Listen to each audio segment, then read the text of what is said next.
जय श्री राम। परम प्रिय बंधु भगिनी, इसमें शाखा के राष्ट्रीय स्वयंसेवक संघ की शाखा के कुछ नैमित्तिक कार्यक्रमों के अंतर्गत एक साहसिक कार्यक्रम की चर्चा करता हूं।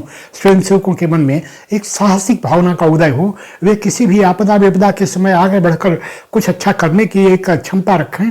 इसके लिए स्वयंसेवकों के प्रशिक्षण के लिए अनेक प्रकार के कार्यक्रम होते।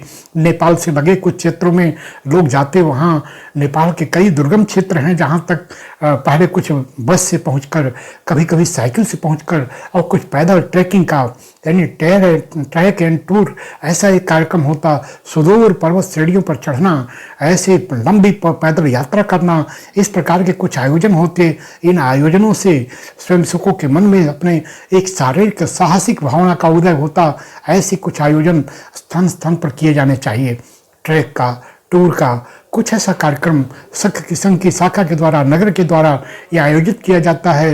यानी पहाड़ी क्षेत्र हैं वहाँ तो ये बहुत सरल है, लेकिन मैदानी क्षेत्र में भी सुदूर कुछ दूर पैदल चलने के, अपने घर आम जीवन में पास की पड़ी सब्जी से ब्रेड लाना हुआ, कुछ बिस्किट लाना हुआ, दूध लाना हुआ, लोग स्कूटी का प्रयोग करते हैं। लेकिन पैदल चलने का, अपने पैरों, अपने पुरुषार्थ का एक परीक्षण करने का ये अवसर हमें प्राप्त होना चाहिए। हम कह सकें कि हमने कुछ ऐसी पैदल यात्राएं भी की।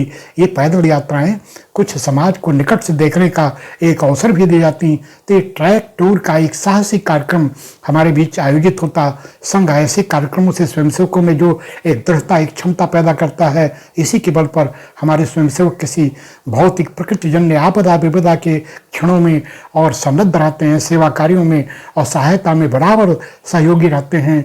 यह कार्यक्रम स्वयंसेवकों में श्रम के प्रति निष्ठा, साहसिक भावना का उदय कर जाता है। हमें अपने अपने स्थान पर इस कार्यक्रम की योजना करनी चाहिए और स्वयंसेवकों में साहसिक भावना ये विकसित करनी चाहिए। ये चर्चा अच्छी लगी तो वीडियो को लाइक कर, चैनल को सब्सक्राइब करने की कृपा करें। जय श्री राम।